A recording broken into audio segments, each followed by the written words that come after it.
Salut, c'est Emeline et vous écoutez l'anecdote du dimanche, le podcast qui met en lumière les gens ordinaires au parcours de vie extraordinaire. Un podcast inspirant dans lequel chaque anecdote peut changer votre regard sur la vie. Aujourd'hui, j'ai le plaisir de recevoir Renaud, 34 ans et véritable miraculé. Renaud n'aurait jamais dû survivre à l'accident dont il a été victime en 2016. Pourtant, après un coma d'1 mois en parfaite conscience, un bras amputé contre avis médical et une longue convalescence avortée, Renaud est aujourd'hui un homme accompli. Dans cet épisode, Renaud va nous raconter son accident, ce qui l'a sauvé, comment il a vécu son coma et son amputation, sa longue guérison, mais aussi sa vision du handicap en France et ses débuts dans le mannequinat. J'espère que cet épisode vous plaira. Si c'est le cas, je vous invite à mettre 5 étoiles et à partager l'épisode sur vos réseaux sociaux et auprès de vos amis. Ça m'aide grandement à faire connaître le podcast sur les plateformes. Salut Renaud, comment ça va ? Eh bien, ça va, merci. Merci d'avoir accepté mon invitation. Est-ce que tu peux te présenter en quelques mots auprès de nos éditeurs ? Alors, en quelques mots, donc Renaud, j'ai 34 ans, comme tu disais. Je travaille en tant que fonctionnaire dans la fonction publique de manière assez classique, en technicien territorial, donc sur une usine de traitement des eaux. Et à côté de ça, je suis dans le bodybuilding. Je suis également sur pas mal d'activités. J'ai une vie assez remplie. Oui, c'est pour ça que tu es là aujourd'hui et tu vas pouvoir nous parler un petit peu de tout ça. Malheureusement, nos éditeurs ne peuvent pas le voir, mais tu portes une prothèse à la place du bras droit. C'est d'ailleurs une des séquelles que tu as depuis un grave accident de la route survenu en 2016. Est-ce que tu peux nous raconter comment ça s'est passé, cet accident ? Pas de souci, je vais essayer de faire bref quand même. Donc en 2016, janvier 2016, je sortais de la salle de sport, justement. Et en traversant la route en tant que piéton, sur un passage piéton, je me suis fait faucher par une voiture à haute vitesse. Du coup, polytraumatisé, énormément de blessures, de dommages. Et puis, le chemin, coma, différentes opérations, hôpital, réanimation, post-réa, puis plus loin, rééducation. Est-ce que tu peux nous lister les blessures que tu as eues, parce que c'était quand même assez hard. Il y en a eu beaucoup. Si on part du haut vers le bas, donc il y a eu un trauma crânien grave avec des contusions hémicérébelleuses, je crois qu'ils appellent ça comme ça. Derrière, il y a eu un AVC aussi, ça a provoqué un AVC. Et j'ai eu plusieurs fractures des cervicales, et j'ai eu une dissection de la carotide aussi. Parce que ta tête a tourné à Ma tête a 360, tourné complètement, ils m'ont expliqué les médecins. La tête a fait un 360, j'ai eu la chance, tout était maintenu, pas par la masse musculaire, on en parlera peut-être plus tard, mais ça m'a sauvé. Et oui, j'ai été dénuqué complètement, mais c'est resté en place. Ensuite, j'ai eu le foie lacéré, les 2 poumons écrasés, perforés, avec des épanchements en fait, de sang dedans. Toutes les côtes cassées en plusieurs morceaux. Séparées du coup de toute la colonne, enfin. Que des côtes flottantes, alors complètement. Ah, c'est séparé du coup du sternum Sternum et aussi dans le dos. Ah oui, ok. Vraiment, elles étaient rattachées à plus rien. Ouais. C'est ça. Le bras droit, donc un arrachement du plexus complet, plus différentes fractures. À gauche, plusieurs fractures et aussi une luxation complète. Le chirurgien m'a dit que le bras était dans le dos, donc il a dû le remettre comme il a pu. Fracture bassin, les 2 genoux à refaire, donc le genou gauche, il n'y avait plus tout le ligament, il avait complètement tourné. Et la jambe droite, le tibia, il s'est fait pulvériser, donc ils ont dû le reconstruire. Et puis des fractures au pied, et puis un peu à droite, à gauche. Une clavicule par-ci, une omoplate par-là. Donc vous comprenez bien que quand je vous parle de miraculé, je pèse mes mots, et pour le coup c'est vraiment le cas, parce que quand on t'écoute, on se demande comment tu fais pour être ici, quoi. Et encore une fois, vous ne le voyez pas, mais à part le bras, t'as l'air en très bonne santé. On voit pas grand-chose. Est-ce que t'as des souvenirs précis de l'accident, ou est-ce que c'est les témoins et les médecins qui t'ont raconté après ton réveil ? Alors j'ai pas de souvenirs de l'accident en lui-même. Mes derniers souvenirs remontent à quelques minutes avant l'accident. Okay. En sortant de la salle de sport. Ça, je m'en rappelle très bien. Et après, mes premiers souvenirs, c'était ceux que j'avais dans le coma. Et entre-temps, c'est le flou. Okay. J'ai pas eu. Oui, donc au moins, t'as pas de choc post-traumatique du moment du choc ou... J'en ai pas. Les médecins m'avaient prévenu que ça pouvait venir dans 10 ans, 15 ans, 20 ans d'un coup. Ouais. Non, j'ai pas eu de séquelles à ce niveau-là. Je sais que j'étais resté conscient sur l'accident. C'est ce qu'on m'a dit, je pouvais parler, m'exprimer clairement et tout ça. Enfin, à peu près, comme on peut le faire avec deux poumons au moins. Mais j'avais donné mon nom, les numéros appelés, parce que j'avais pas de papier sur moi. Ah oui, quand même, donc t'étais quand même... bien conscient. Ouais. Donc ils m'ont après vite mis dans le coma, parce qu'il y avait trop de dommages. Oui, en fait, ils t'ont mis dans le coma artificiel, du coup, pour pas que tu souffres, quoi. C'est ça, ils ont dit, ça aurait dû déconnecter, normalement, tout seul. T'aurais dû tomber dans le coma, mais c'est pas le cas. Ils ont dit, non, les dommages étaient trop gros, donc on t'a mis dans le coma artificiel. Ok. Et donc, du coup, c'est parce que c'est un coma artificiel et pas naturel que t'as été conscient Alors, il y a ça qui joue, ils m'ont expliqué, et aussi, les médecins je savais pas, ils m'ont dit sur le choc, j'ai dû avoir une grosse décharge d'adrénaline, forcément. Et je suis resté dans le mode adrénaline, en fait, quand ils m'ont plongé dans le coma. Donc, mon dernier mode connu, c'était à fond, le stress, l'urgence. Et du coup, ça m'a maintenu un état d'éveil. D'accord, ok. Et ça est resté très longtemps après, parce que même une fois sorti du coma, ça a été très très long à redescendre. Ok, parce que du coup, tu restes dans l'état dans lequel tu étais... Mais même mes premiers... Donc quelqu'un qui est complètement calme et stone, du coup, il va rester dans cet état... Alors, c'est alors des cas par cas, mais oui, ils m'ont expliqué que ça jouait vachement. Il y a de nombreux médecins qui expliquent que, pour les personnes qui ont déjà été confrontées à des proches dans le coma, que la personne peut nous entendre, qu'on peut lui parler, etc. Toi, du coup, ça a été ton cas.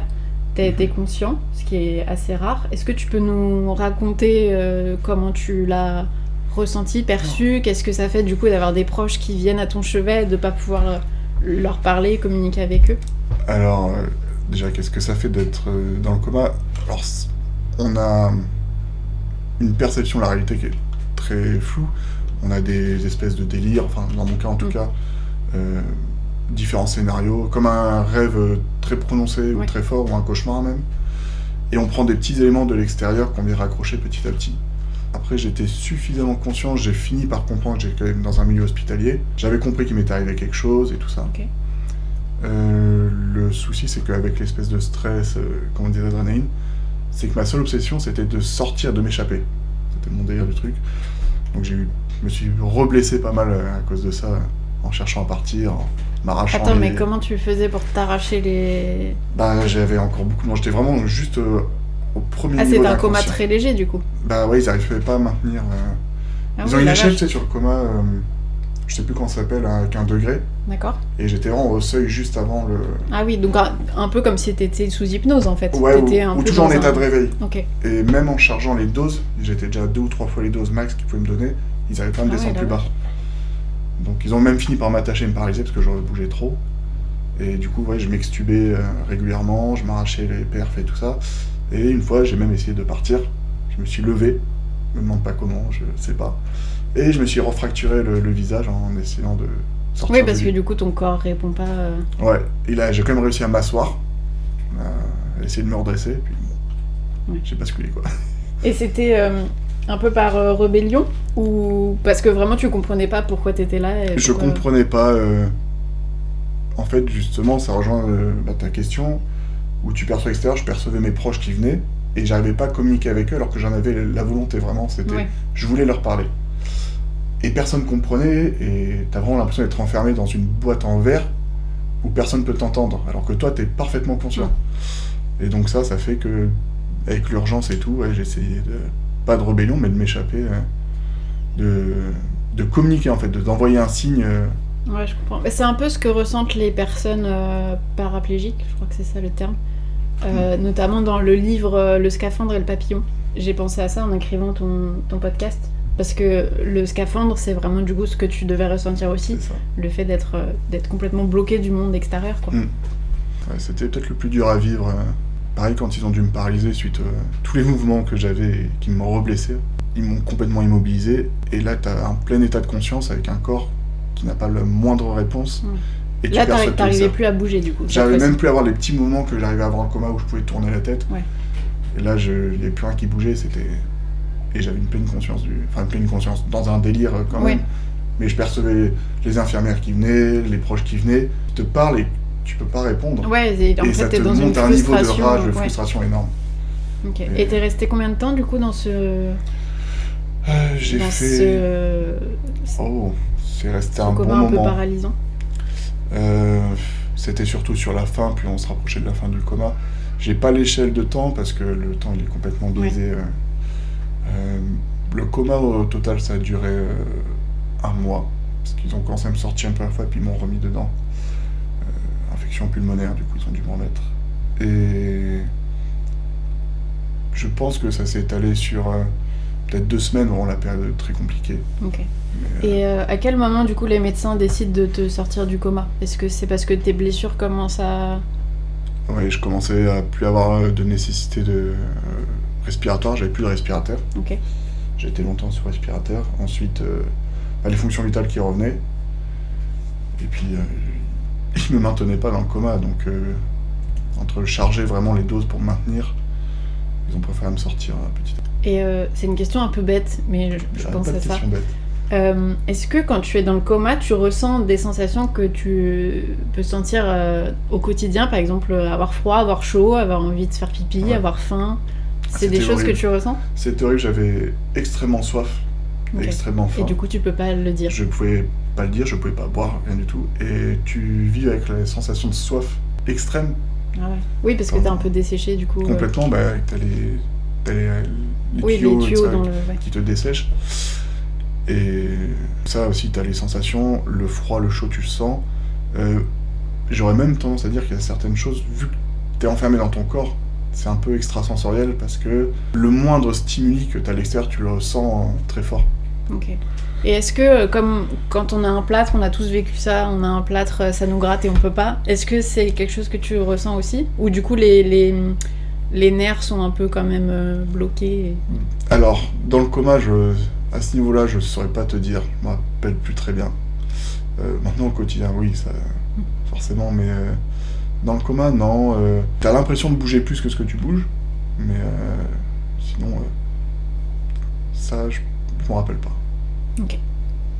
Est-ce qu'il y a un moment, parce que, donc du coup, pour rappeler, t'as eu l'accident, par rapport à tes blessures, ils t'ont plongé dans le coma. Est-ce qu'il y a eu un moment quand même où t'as eu peur de la mort, où tu t'es tout de suite senti en sécurité et bien entouré, que ce soit par le corps médical ou par tes proches ? En étant dans le coma ? Ouais. Non, quand j'étais dans le coma, je me sentais pas bien entouré, au contraire, vu que j'avais cette envie de fuite et de m'échapper, de sortir de ça. Mais tu te sentais pas en danger de mort, quoi, c'est ça que je voulais dire. Je savais que je flirtais avec la mort, j'en avais la sensation, je savais que j'étais très proche, mais j'avais plutôt l'impression que moi je savais que je pouvais en sortir si on me laissait faire, genre si on arrêtait de me mettre dans le coma et tout ça, mais je me sentais pas bien entouré parce que j'avais envie de sortir de là, je sentais que j'étais très proche de la mort, que c'était quand même, on se tutoyait quoi, mais pas de peur par contre. D'accord. Oui, en fait, tu te sentais plus bridé par le corps médical qui te mettait sans cesse dans le coma, quoi. C'était ok, ça va très très mal, je le sens, je le vois, mais laissez-moi sortir de là et vous allez voir, ça va aller, quoi. Ok. Oui, en fait, on reste sur la même ligne édito que toute la suite du récit, vous le découvrirez par la suite. Je crois que c'est lié au caractère, malheureusement. Oui, je pense. C'est pour ça, tout à l'heure, je te demandais si c'était par acte de rébellion. Il y a quand même un petit fond, quand même. Ouais, peut-être. Peut-être. Est-ce que tu t'es tout de suite, une fois que ça allait mieux, tu t'es tout de suite senti miraculeux ou t'as pas trop réalisé, c'est plus peut-être tes proches qui t'ont fait comprendre la chance que tu as eue de survivre à ça, quoi. Ça n'a pas été tant les proches, en fait. Donc, quand tu te sors du coma, t'as quand même encore quelques jours où t'es un peu...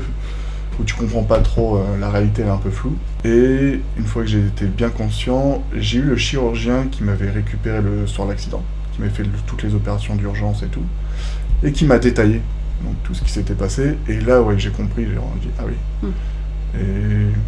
Et je me suis tout de suite dit, waouh, j'ai eu de la chance quand même. Ça a plus que les proches voulaient pas forcément parler, les médecins donnent pas forcément tous les détails, je pense aussi, et sont moins catastrophiques que le bilan qui m'a été fait, que j'avais réclamé. Donc aussi, je me suis senti très vite miraculé, mais pas dans le sens où c'était vraiment un gros coup de chance. C'était ok, miraculé, mais bon, maintenant il va falloir y aller un peu plus fort parce que sinon ça va être compliqué. Sentiment d'être redevable un petit peu envers la vie, quoi. Redevable, plutôt d'avoir des trucs encore plus à prouver. Ok, je vois. C'était plus. Oui, je suis restée sur Terre, c'est pas pour glander. Voilà, quoi. c'est ça. Ok, je vois. Je me définissais déjà pas comme un glandeur, c'est le moment de le prouver. Ok. Tu nous disais que tu avais eu des hallucinations. C'était à cause des sédatifs, c'est ça ou... Ouais, je pense. Ouais. Ils envoient des cocktails costauds. T'en quand as même, eu des balaises ou... Ouais, que ça soit dans le coma ou même un peu encore après, t'as une limite entre la réalité et l'imaginaire qui devient extrêmement flou, tu mélanges tout. C'est un peu comme si t'étais sous drogue, quoi. Sûrement, ça je peux pas te répondre. Moi non plus, mais j'imagine. Mais oui, puis ça reste de la drogue, concrètement, Oui. c'est vraiment ça. Et oui, t'as des sacrées hallucinations qui sont dangereuses dans le sens où tu les différencies pas de la réalité. T'as une perception, même des personnes, et un peu plus tard aussi des codes sociaux, qui est très flou, et très, très compliqué à gérer, où tu vois pas ni les limites, ni les dangers potentiels. Et sur des hallucinations, il y a eu des trucs... En y repensant maintenant, ça me fait bien rigoler. Sur le coup, comme c'était pris au sérieux, tu sais pas trop. Mais c'est quoi, du coup? C'est plus des hallucinations qui mêlent un petit peu la réalité, ou c'est des hallucinations vraiment what the fuck, un peu comme dans un clip de Pink Floyd où ça part vraiment dans tous les sens, quoi? Non, pour le coup, moi, c'était très ancré dans la réalité. Oui, donc t'avais l'impression de vivre un vrai moment, c'est ça. quoi. Par exemple, il va y avoir un groupe de médecins, je me rappelle, qui rentrent dans la chambre. Dans la tête, c'était des blouses blanches et tout ça, pas de problème, je les vois. Mais ils étaient soit pour des expériences, soit ils s'étaient trompés de chambre, et ce qu'ils étaient en train de faire, c'était pas la bonne personne, c'était pas pour moi. Ah oui, ok. Et d'un coup, tu l'imagines, tu dis non, mais... Puis tu commences à regarder un des médecins, tu l'associes à une autre personne, tu dis mais c'est pas du tout un médecin, je l'ai déjà vu autre part, et là tu pars dans des délires. Ah oui, ok, oui, je vois. Oui, donc c'est même pire que de faire un espèce de bad trip où tu sais que tu passes pas un bon moment, mais tu sais que c'est pas la réalité, quoi. Ouais, j'aurais pas fait voir des éléphants roses passer, je me serais peut-être dit, bon, il y a plus quelque chose qui déconne, Qu'est-ce que tu conseillerais du coup à quelqu'un qui vit avec un proche dans le coma pour mieux l'accompagner, que ce soit pendant, s'il est conscient comme toi, ou au réveil ou... Alors, le coup classique de dire il faut parler à une personne qui est dans le coma, oui, il faut pas hésiter. Moi, ça m'a permis de me raccrocher justement à la réalité des fois quand je partais trop dans des délires. Ça donne un lien avec le vivant, avec la réalité, et je pense que ça peut empêcher aussi quelqu'un de partir, de se laisser complètement aller, parce que t'as vite fait de rentrer dans un délire, je pense, dans le coma, et sombrer, en fait, tu te sens que tu peux couler. C'était toujours borderline. Comme je te disais, tu sens que t'es proche de la mort, et je sentais que si je me laissais aller, vraiment, partais dans mon truc, à tout relâcher, ça pouvait y aller. D'accord, ok. Donc les personnes... donc c'est une bataille mentale perpétuelle. Les personnes, des médecins et tout ça, mais des proches qui viennent, et qui vont dire des banalités, mais les banalités, elles prennent une importance incroyable. Ça m'a vraiment accroché à la réalité, j'ai pu saisir des infos. Ma sœur, par exemple, a changé de voiture quand j'étais dans le coma. Elle savait sûrement pas quoi me dire quand elle venait me voir, du coup elle me l'a raconté quand j'étais dans le coma. Oui, c'est toujours un peu gênant. Je pense, Mais au réveil, je savais, je connaissais... Oui, je sais que tu as changé de voiture, je connais sa couleur et tout. Et ça m'a permis de raccrocher toujours des délires, mais plus proche de la réalité. Donc je pense que c'est important. D'accord, ok. Et en post-coma, je saurais pas dire, après ça va très vite, on rentre dans des routines d'opération, de post-opératoire, de centre de rééducation. Surtout toi, avec tous les... puis j'ai aussi accéléré le mouvement. Toute la réparation que tu avais à faire. Ah bah oui, on est plus sur la mécanique qu'autre chose. Mais oui, c'est ça. Ok. Du coup, est-ce que tu peux nous parler un petit peu de ton bras droit, du coup qu'est-ce qui s'est passé exactement, sachant que tu n'as pas été amputé tout de suite. Quand tu t'es réveillé du coma, tu avais encore ton bras. C'est ça. Est-ce que tu peux nous raconter un petit peu tout ça? Alors, je vais vous parler de mon ex-bras droit. Oui, alors, donc ce que j'ai eu, c'est un arrachement complet du plexus brachial. Donc c'est tous les nerfs qui partent de la colonne vertébrale qui ont été arrachés de la colonne. Donc ça se reconstruit pas, ça se répare pas. Donc c'est un complet, c'est-à-dire qu'il me restait rien du tout. Je suis paralysé, en gros, pectoral, dos paralysé, épaules, bras, mains, coudes, il n'y a rien qui fonctionne, côté droit. J'ai eu une réinnervation, en fait, une bidouille pour pouvoir me faire en sorte que mon biceps plie légèrement, en déviant un nerf de la cage thoracique. Donc ça a bien fonctionné. Et ensuite, donc en me réveillant du coma, quand ils m'ont expliqué ça allait être un handicap, la perte du bras droit, ma première réaction, ça a été on peut pas l'enlever, s'il ne me sert plus. Donc là, bien sûr, non, hors de question. J'ai dit est-ce qu'on peut faire des prothèses alors par-dessus? Pas question non plus, ça se fait pas. c'est pas quelque chose qui se fait, il n'y a pas d'utilité, vous la supporterez pas et ça peut même être dangereux. Oui, parce que du coup, t'avais un bras ballant comme Jamel, tu me Et on disais. a le même handicap, c'est Ouais. exactement la même chose. Et je voulais pas, dès le départ, j'ai jamais voulu un bras mort que classiquement en fait tu mets dans la poche, donc tu peux t'habiller, tu mets dans la poche. Ça se remarque un peu, mais ça peut passer vite inaperçu. Bon, je voulais pas du tout de ça, vraiment. Ma première idée dès le départ, c'était on l'enlève, qui me sert plus, et j'en fais autre chose. Pour avoir quelque chose de fonctionnel. Ouais, soit j'en fais autre chose. C'est tant pis, soit j'ai plus rien, il me gêne pas, soit on me fait une prothèse et on refait pas un bras parce que je sais que ça fonctionnera pas, mais j'en fais autre chose, je bricolerai avec. Donc là c'était long. Bon, j'ai fait mon centre de l'éducation. En parallèle, pendant que j'étais en centre, j'ai commencé à faire mes recherches, soit de prothésiste, soit aussi de comment moi-même je pourrais faire des prothèses, ou en tout cas trouver une utilité au bras. Parce que les prothésistes me disaient J'ai eu peur, non. j'ai cru que t'allais me dire comment moi-même je pourrais me couper le bras. Eh ben ça on y vient après. J'ai peur. Oui, les médecins aussi. Et ça a très vite apparu que dans tous les cas, moi la main était gênante. En plus du bras, la main était particulièrement gênante pour les prothèses. Pourquoi du coup ? Parce que c'est un membre mort, inerte, qui prend de la place. Ou si elle est en place, enfin tu vois les prothèses, ça serait compliqué d'avoir quelque chose d'utile avec une main qui reste encore en place. Oui, je vois ce que tu veux dire. En fait, elle était encombrante pour ton projet à toi. Oh, c'est ça. Parce que quelqu'un, par exemple Jamel, lui, sa main sert à maintenir son bras dans sa poche du coup. Sûrement, j'ai pas eu l'occasion de lui demander, mais oui, c'est ça. C'est vrai que là, du coup, je peux plus mettre mon bras dans la poche. C'était un choix. Mais en plus, il faut la mettre dans la poche, mais il faut faire attention à pas plier les doigts. Pour le coup, je trouve ça plus handicapant d'avoir une main qui fonctionne pas que de plus avoir de main. Oui, parce qu'en soi, elle est plus là, donc t'as plus de problème, quoi. Enfin, t'as plus de problème. Oui, non, on s'entend, mais... Mais moi, c'est cette démarche que j'ai, ça fonctionne pas, on enlève et j'ai encore moins de problèmes. Et non, c'était pas la mentalité des médecins. Donc j'ai pu commencer à travailler avec des prothésistes qui ont accepté d'essayer de faire des prothèses un peu innovantes pour ce cas de figure. Donc on a travaillé ensemble pendant des mois, même des années, jusqu'au gros projet des grosses prothèses, donc j'ai pas aujourd'hui la myoélectrique, où on a convenu qu'effectivement, si on partait sur ce projet, la main serait vraiment trop gênante. Donc j'ai dit, pas de problème, je m'occupe d'une manière ou d'une autre d'enlever la main. Oui, parce que c'est une espèce de manchon, c'est ça le mot ? Oui. Et donc du coup, tu pourrais pas mettre ta main dedans On avait commencé à faire des projets où on gardait le manchon avec la main, et on faisait une espèce de bras décalé avec le bras robotique. Et c'était un encombrement. Déjà, c'est des grosses prothèses encombrantes. Là, on arrivait sur la science-fiction. Oui, puis déjà, t'es large, donc si on te rajoute un... Là, j'ai déjà tendance à me cogner un peu dans les portes avec les prothèses, donc Ok. Donc du coup, ils acceptent de t'amputer la main. Alors, non, c'était plus compliqué que ça. Les prothésistes acceptent de partir sur ce projet. Moi, je leur dis, commencez à faire le projet, on le lance. Moi, de mon côté, je trouverai un moyen de faire amputer la main. Et là, ça a été la longue démarche de voir des chirurgiens, leur exposer le projet, me confronter à beaucoup de refus.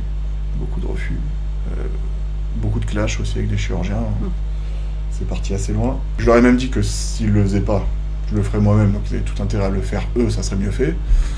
Bon, c'est parti vraiment très loin. On passe de la mécanique à la boucherie. C'est un peu ça. Non, mais même, c'était question de partir à l'étranger, le faire. Je leur dis, mais c'est stupide, je le ferai de quoi qu'il arrive. Jusqu'à ce qu'il y ait des médecins qui disent, ok, calmez-vous, on va avoir plusieurs rendez-vous, jusqu'à un grand rendez-vous avec devant tout un parterre de médecins, de chirurgiens. Donc ils avaient fait venir vraiment une grande assemblée. J'étais pas au courant, c'était rendez-vous surprise. J'ai exposé mon projet. J'ai eu la moitié de la salle qui refusait, l'autre qui était d'accord. Suite à ça, le chirurgien qui me suivait a dit « J'accepte de le faire. Par contre, je vous dis, c'est contre mon avis à moi. J'accepte parce que vous insistez, c'est votre décision. Mais par contre, je veux un gros suivi derrière. Psychologique, psychiatrique. Je veux un bilan aussi psychiatrique parce que vous êtes trop proche de l'accident. Pour moi, vous n'êtes pas encore... ils estimaient que tu n'étais pas assez lucide. C'est ça, ils disent l'acceptation n'est pas faite pour nous, c'est pas possible. On veut que ça soit un psychiatre qui détermine si c'est bon ou pas. Si tu étais vraiment prêt. Apte à prendre les décisions. Que tu le regrettes pas 3 mois après, quoi. Ok. Donc, signer des décharges, et puis il a accepté, et 1 an après avoir accepté, c'était sa condition. Il dit, c'est 1 an entre l'acceptation et l'amputation. Ok, donc vous signez les papiers, et c'est seulement 1 an après, du coup, que... Il m'a dit, je veux un an de réflexion. Je l'ai fait, et Je crois que c'est la seule fois où un chirurgien est venu me voir directement en salle de réveil post-opératoire pour me demander, vous êtes sûr alors Ouais. Et je dis, mais c'est la meilleure décision de ma vie. Et derrière, non, il a même pu faire des écrits, lui, sur l'amputation suivie d'une prothèse derrière. Donc nickel. Mais un long chemin. Parce que là, ils sont remontés plus haut, non? J'arrive pas à voir exactement Alors, où s'arrête ton... C'est ça qui est chouette. Parce que là, t'as plus de coude, non? Si, j'ai Si sur le coude. Ok. En fait, on a amputé au-dessus du poignet. Ok. Ça a été déterminé, c'était l'avantage de le faire avec les prothésistes. C'est comme on a avancé sur le projet, on savait quelle longueur il nous fallait pour caler les D'accord, moteurs, ok. les batteries. Oui, donc c'était fait sur mesure pour ta Voilà. future prothèse. C'est ça, pendant Ok. les 1 an de délai, on a avancé sur la prothèse, elle était prête en fait, quasiment, et on a dit juste au chirurgien, il faut couper à 7 cm du poignet. D'accord, ok. Alors, bon, encore une fois, le chirurgien n'a pas écouté complètement, il a coupé un peu trop long. J'aurais aimé qu'il raccourcisse plus. J'avais même fait un trait la veille, et on n'a pas tenu compte. Parce que, toujours la mentalité dans le mouvement Avec possible. des flèches, c'est ici qu'il Mais faut ouais, mais couper. j'aurais dû écrire sur le bras. Et bon, mais en tout cas, voilà, c'était la prothèse était prête, j'étais amputé. Et quelques semaines après, le temps juste que ça dégonfle, j'avais tout ce qu'il fallait, quoi. Ok. Et ça m'amène à une autre question parce que pour avoir regardé parfois des reportages ou des documentaires sur les personnes handicapées, je sais que les prothèses, c'est pas accessible à tout le monde. Est-ce que toi, t'as été bien équipé parce que tu avais les moyens de le faire ou tu étais bien entouré, ou est-ce que ça a quand même été un peu compliqué pour toi? Moi, j'ai eu beaucoup de chance là-dessus, donc il y a un concours de circonstances qui font que j'ai pu accéder à ces prothèses. La première, c'est que c'est une personne qui est responsable d'un accident. Donc c'est son assurance qui prend en charge une D'accord. partie. Donc tu étais bien couvert. Voilà, donc son assurance couvre la partie que la sécurité sociale couvre pas. La sécurité sociale prend une partie des prothèses, mais ça dépend lesquelles, pas toutes, et elle prend souvent un forfait assez bas. Si tu veux une prothèse un peu mieux, qui est plus efficace pour toi, ou une deuxième prothèse pour faire du sport ou pour faire une activité, elle la prend pas en compte. D'accord. Donc il y a une partie sécurité sociale qui a été faite, une partie dédommagée par l'assureur de la personne responsable. Et en plus avec ça, on a pu monter des projets avec mon prothésiste, de partenariat, D'accord. comme ça je les accompagne Oui, dans c'est certains un peu une projets. collaboration, quoi. C'est ça. Ok. Vu que c'est une prothèse qui est vraiment un modèle unique et inédite, ils ont pu montrer leur savoir-faire en même temps. Et moi Ok. j'ai pu Oui, parce que tu l'as bénéficier. pas aujourd'hui, mais c'est une prothèse. Je vous mettrai des photos sur les réseaux sociaux.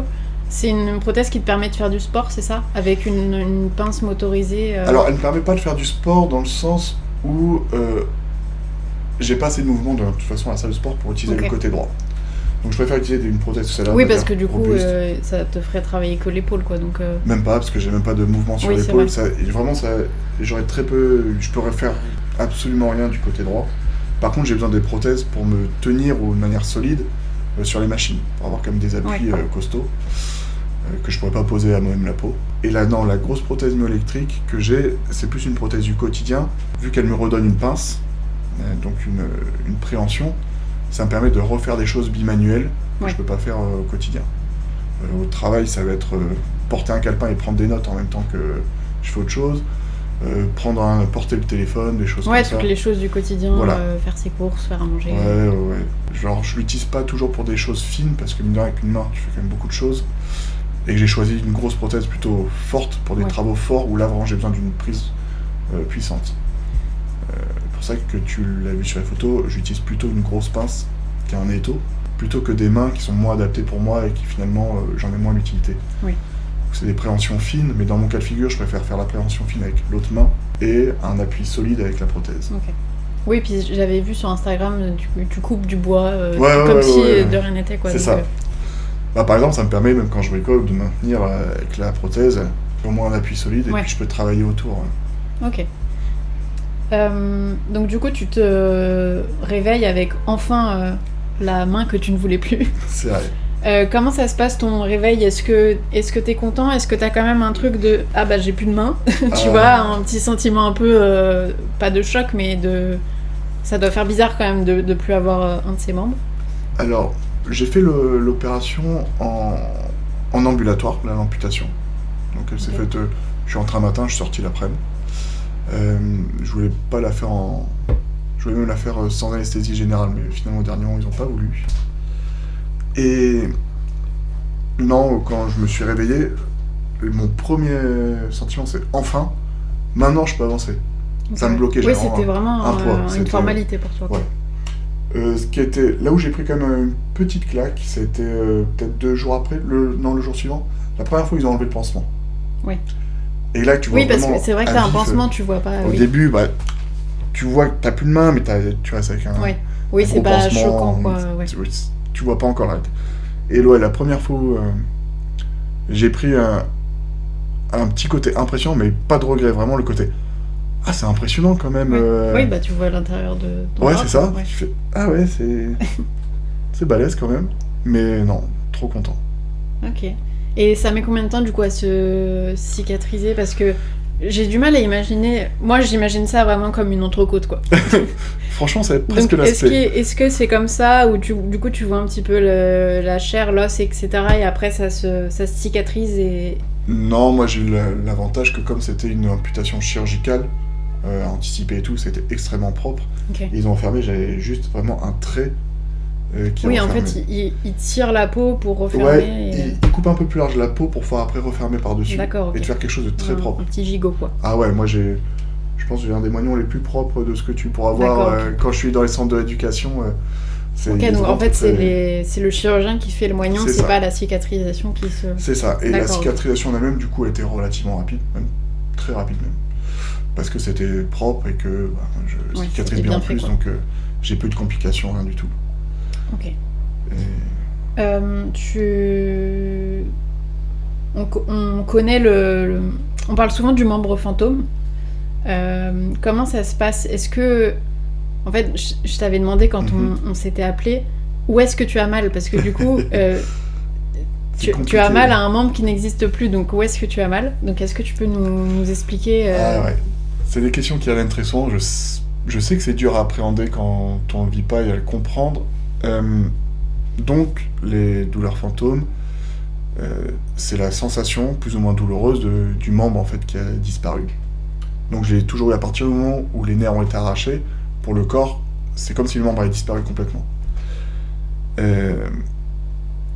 En fait, ça va se traduire soit par des décharges, des sensations de brûlure, d'écrasement, des fourmis, qu'on a en permanence. Là, par exemple, pendant que je parle, j'ai en permanence des fourmis dans la main que j'ai pu. D'accord. Et comment l'expliquer, comment on peut avoir mal C'est à ça un qui est endroit. dur à imaginer en Ouais, fait. j'imagine bien. C'est que c'est une douleur en fait qui est fictive, que le cerveau s'invente, tout simplement parce qu'il n'a pas de retour, Oui, de de repère, retour nerveux, ouais. de retour nerveux à droite. Il n'a aucune sensation à droite. Donc il envoie des stimuli c'est pour ça. dire. Et lui, il teste, il dit j'envoie des brûlures, des trucs pour voir. D'accord, ok. Et la seule manière d'interpréter lui un manque d'information, c'est de la douleur. Le cerveau, il n'a pas d'autre moyen d'exprimer un problème que la douleur. Oui, c'est un peu comme si t'avais un signal d'alarme sans cesse dans C'est ton ça. cerveau pour dire eh oh, t'as plus de main. C'est exactement ça. Ok, je vois. Et donc c'est une douleur, justement, comme elle est liée au cerveau qui envoie des signaux d'alarme, qui varie beaucoup selon l'état de fatigue, l'état de concentration, l'activité. Moi, je sais qu'en étant très actif une journée, je vais avoir très peu de sensations parce que je vais très peu penser aux bras, D'accord. choses comme ça. Et par contre, des journées où je ne vais rien faire, par exemple en vacances, farniente toute la journée, ça peut très vite se tourner à l'horreur pour moi au bout d'un jour ou deux. D'accord, ok. Ouais, donc il faut Ou, que tu ouais. restes tout le temps actif. Il faut que je reste actif et comme j'ai maintenant des prothèses, je voulais avoir quand même une utilité du bras droit. Ça trompe aussi un peu le cerveau où il utilise d'un point de vue spatial, il utilise le côté droit, il reçoit quand même des sensations parce que j'ai des chocs dans la prothèse, Ouais. donc ça me fait quand même des vibrations dans l'ensemble du corps, mais qu'il associe au côté droit, et ça limite pas mal D'accord. les douleurs. Et pendant les Jeux paralympiques, on voyait des personnes, alors j'ai pas les termes, hein, désolé, mais des personnes troncs Oui. qui n'ont plus du tout de Aucun, jambes, quoi, ouais. de membres inférieurs. Est-ce que du coup ces personnes-là, elles ont ce genre de fourmis dans tout le bas du corps? Parce que toi c'est juste la main, entre guillemets. Alors moi Mais c'est juste du la coup, main, ça peut remonter aussi sur l'ensemble du bras, D'accord. mais c'est globalement sur la main. Si à partir du moment où il y a une amputation, toutes les personnes que je connais dans cette situation ont les sensations de membre fantôme, mais à différents niveaux. D'accord. Personnes chez qui c'est très handicapant, qui sont en crise permanente, d'autres où c'est plus léger. Moi je pense que je fais partie de personnes où c'est assez léger, où c'est bien géré. J'ai plus de traitement pour ça. D'accord. J'avais décidé de plus le prendre déjà à la base, et je m'y suis bien accoutumé. Mais je fais partie des chanceux, ça peut être très handicapant. Ok. En parlant de traitement, on va parler de ton rapport à la douleur, parce que tu nous listais tout à l'heure la liste des blessures. Bon, je pense qu'on imagine tous à quel point t'as dû souffrir. Et pourtant, tu as refusé les antidouleurs forts qu'on te donnait. Est-ce que tu peux nous parler un petit peu de tout ça ? Est-ce que c'était pour garder... Est-ce que c'était encore de la rébellion ? J'attendais cette question, peut-être un peu. Est-ce que c'était pour avoir un plein contrôle sur ce qui se passe dans ton corps, comme les femmes par exemple qui refusent la péridurale parce qu'elles veulent tout ressentir ? Est-ce que tu peux un peu nous parler de ton rapport à tout ça ? Alors, je pense que t'es dans le juste deux niveaux. Il y a un peu de rébellion, forcément. Je t'ai bien cerné. Ah ouais, je pense que je suis un bon cliché pour être cerné comme ça. Et oui, il y avait une volonté d'avoir le contrôle complet sur mon corps. Je savais en fait, je sortirais vite de centre de rééducation. Je faisais du forcing pour sortir de toute façon. Je voulais reprendre une vie normale et des activités, sport, enfin tout ce que je voulais. Et je savais que si j'étais bridé par des antidouleurs, des choses comme ça, ça serait un frein. Soit parce que je ferais des efforts au-delà de ce que je pouvais faire avec un corps aussi abîmé, et je me reblesserais, et ça serait un cercle vicieux de blessures et compagnie. Soit parce que c'était quand même des traitements lourds qui t'endorment beaucoup. Donc, qui te shootent, quoi. Qui te shootent, donc pas de voiture, pas de conduite. Les personnes m'ont dit après, parce que sur le coup ils te le disent pas forcément, mais que quand j'étais sous traitement, les dialogues avec moi c'était très compliqué, j'étais très ralenti. Ok. Donc à la fois à la réflexion, à l'élocution, et que c'était lourd de tenir une conversation avec moi, et moi je m'en rendais pas forcément compte. J'avais aussi... du coup ça peut... Toi tu prends des médicaments pour pas souffrir, et finalement ça peut un peu t'isoler de tes proches. Quoi. Et puis il y avait aussi un esprit de rébellion, parce que quand on a commencé à discuter de la sortie de centre d'éducation, ils m'ont dit, il y aura ça comme médicament à prendre chez toi, et j'ai eu une liste longue comme le bras, même le bras coupé encore plus long. Et j'ai fait le détail, parce que j'étais curieux, donc j'ai regardé tout ce qu'il y avait, et il y avait énormément de choses, et il y avait des antidépresseurs, des choses comme ça que je n'avais jamais réclamé, parce que je sentais pas en avoir besoin. Donc j'ai fait un scandale. Oui, et puis c'est beaucoup... Déjà, on peut être... on peut développer une addiction aux antidouleurs. C'est le cas notamment aux États-Unis. Il y en a plein qui se retrouvent dans des situations horribles à cause de ça. Et en plus, du coup, des antidépresseurs qui peuvent développer aussi une accoutumance. C'est ça. Et je donc voulais toi, t'as préféré pas tomber là-dedans, quoi. Enfin, pas prendre le risque. Là-dedans, je voulais avoir le plein contrôle. Et quand j'étais en centre d'éducation et même à l'hôpital, j'étais ultra positif. J'étais vraiment dans le ça va aller, je m'en sors bien et tout ça.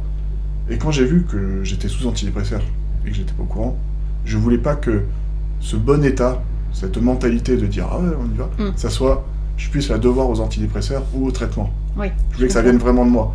Je voulais pas que ça soit quelque chose de faux.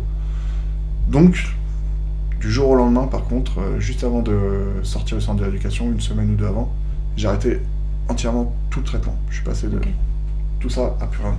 Et t'as pas eu une période de sevrage, t'as tout coupé d'un coup ? Il y a eu une période très compliquée. Alors, il y a eu vraiment 2 jours horribles. À l'hôpital, c'est vrai que j'étais à l'hôpital. Mais 2 jours vraiment atroces. Et derrière, 1 ou 2 semaines vraiment de fatigue. J'avais l'impression d'être revenu... j'étais encore sous la voiture, quoi. Je pouvais plus me redresser alors que c'était des choses qui étaient acquises depuis un moment. Des douleurs partout. Mais j'ai dit, c'est le moment dur que je dois passer, parce que si je repars sur des médicaments... C'est vraiment du coup le sevrage de ton corps qui se... Et puis j'étais plus habitué à... Je ressentais plus certaines douleurs, donc je me redressais sur... Mais j'avais encore des fractures, des choses. Oui, comme quand on se réveille d'une anesthésie, en fait, où du coup les douleurs se réveillent petit à petit. Ouais, où t'as un gros coup d'adrénaline, t'as pas mal sur le coup, et quand ça part, ça vient. Donc c'était ça, mais je voulais pouvoir rentrer chez moi. En plus, je savais que j'habitais seul à l'époque. Je me suis dit, si je suis tout seul à la maison, et qu'avec un cocktail comme ça de médicaments... ça peut mal tourner dans un sens ou dans l'autre. Donc j'ai dit non, pas du tout. Et si je m'en sors, ça sera grâce à moi. Et si je m'en sors pas... la force du mental. C'est ça. Est-ce qu'il y a des jours quand même plus compliqués que d'autres, où tu t'es dit...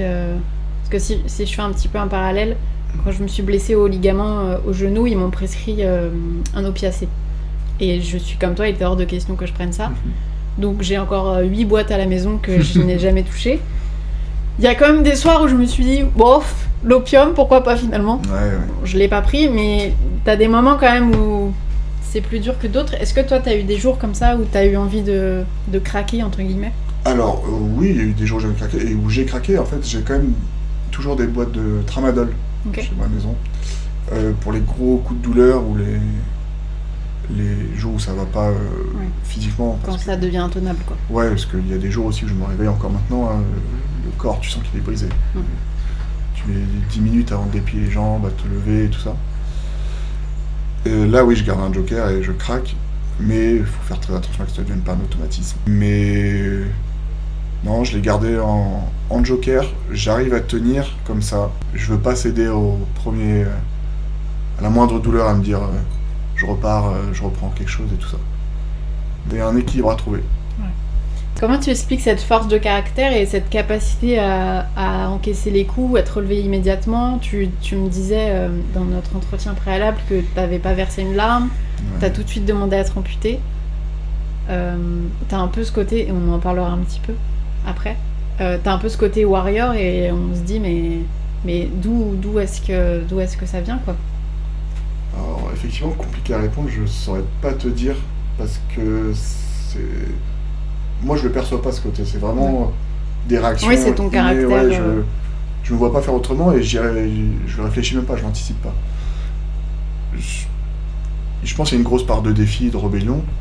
Je déteste avoir quelque chose qui soit imposé. Et quand on m'a imposé en me disant t'as eu quelque chose, tu devais mourir, tu seras handicapé, tu te serviras plus de ton bras droit. Le coup classique de ah oui, et ben si. Ah ouais, si c'est comme ça. Et c'était que ça en fait. Ok, ouais. Donc je pense que c'est une espèce de rébellion un peu infantile, hein, même. Si on me dit de pas le faire, bah je vais le faire.